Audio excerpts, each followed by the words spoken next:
Kumakain ka ng talaba? Problema ko ba yung kanyon mo? Sana pinaputok mo mag-isa. Sarap ka bang kumain? Ang kwento ay nagsimula sa matandang lalaki na si Turo. Siya ay pauwi mula sa bayan, sakay ng kanyang motorsiklo, matapos ang isang araw na pagtatrabaho. Si Turo ay isang masipag na magsasaka at may-ari ng isang malawak at masaganang sakahan ng iba't ibang uri ng prutas. Dahil dito, naging bahagi na ng kanyang araw-araw na buhay ang makipag-usap at makipagkilala sa mga bagong tao. Madalas niyang nakikilala ang mga ito sa bayan, kung saan sila nagkakaroon ng pagkakataon na mag-usap tungkol sa palitan ng produkto o mga kasunduan sa kalakalan kaugnay ng kanyang mga ani. Sa kabila ng pagiging abala, nasisiyahan si Turo sa ganitong uri ng pakikipag-ugnayan dahil ito ang nagpapalago ng kanyang kabuhayan at nagdadala ng sigla sa kanyang gawain. Iba't ibang klase ng tao mula sa iba't ibang lugar ang mga kliyente ni Turo. Sa pagkakataong ito, isang babae ang tumawag sa kanya at nagpahayag ng interes na bumili ng malaking bilang ng prutas. At nagkasundo sila ni Turo na magkita sa bayan upang maisagawa ang kanilang transaksyon. Si Turo ay nakatira kasama ang kanyang anak na si Floyd, na noong mga oras na iyon ay abala sa paghahanda ng kanilang tanghalian. At habang nagluluto, napansin ni Floyd na dumaan ang asawa ni Turo upang maligo, at agad niya itong sinundan sa banyo. Dahil dito nagalit si Sita at sinabing itigil na ni Floyd ang anumang balak niya dahil baka dumating si Turo. Ngunit mapilit si Floyd at sinabi na hindi pa uuwi ang kanyang ama dahil abala pa ito. At dito nga ay nagsing-along si Sita sa mikropono ni Floyd. At kahit naaamoy na nila ang nasusunog na niluluto ni Floyd, ay tuloy pa rin ang pagbirit ni Sita na talaga namang Sarap. At walang kaalam-alam si Turo na niloloko pala siya ng dalawang kasama niya sa bahay. Samantala, isang pulis na nagngangalang Aldo ang inatasang mag-imbestiga sa isang kaso ng money laundering. Ang sentro ng kanyang pagsisiyasat ay isang babae na nagngangalang Vanessa, na sinasabing kasalukuyang kliyente ni Turo. Habang wala si Turo sa kanyang bahay, si Floyd naman ay malayang naglalakbay sa paraiso ni Sita. Sana all.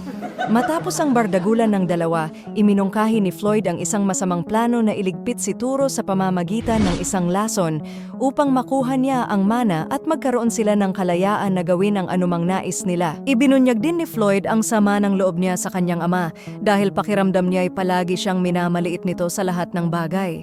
Gayunpaman, kahit na anong pilit ni Floyd, nag-aalangan pa rin si Sita na isakatuparan ang plano dahil ayaw niyang maging isang kriminal. Pagdating ni Turo sa kanilang bahay, tinawag niya si Sita at sinabi na maliligo lamang siya bago umalis upang makipagkita sa kliyenteng interesado sa pagbili ng kanyang mga inaning dragon fruit. Hindi pa man dumarating si Turo sa lugar ng kanilang tagpuan ni Vanessa, nakaabang na ang pulis na si Aldo sa lugar. Layunin niyang tiktikan ang bawat galaw ng dalawa upang masubaybayan ang kanilang transaksyon na maaaring konektado sa kanyang investigasyon. Pagdating ni Turo, agad niyang nakita si Vanessa at nagpakilala silang dalawa sa isa't isa.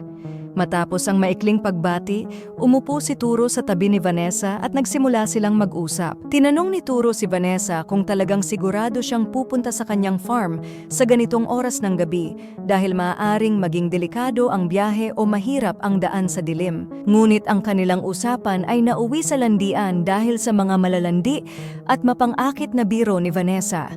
Sa kabila ng kanilang kasunduan, sumama si Vanessa kay Turo upang makita ang kanyang farm. Taliwas sa kanilang kaalaman, palihim silang sinundan ni Aldo upang obserbahan ang kanilang kilos. Gayunpaman, nang makahanap na ng pwesto si Aldo para magmanman, ang nasaksihan niya ay parang eksena mula sa isang Viva Max live action.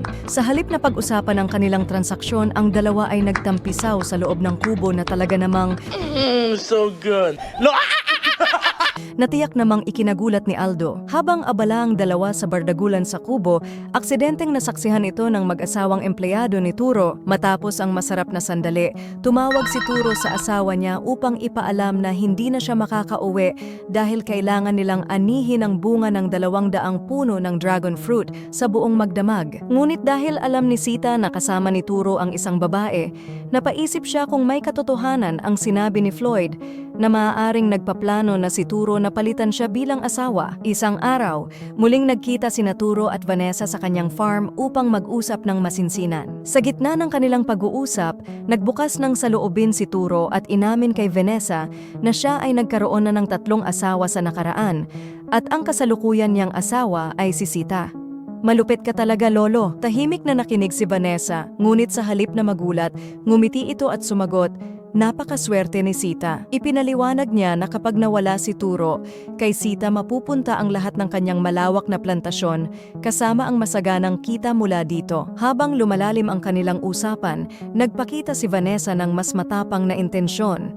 Sinabi niya kay Turo na maaagaw siya nito mula kay Sita. At dito nga ay muling tinikman ni Turo ang makatas niyang prutas na talaga namang. Sarap.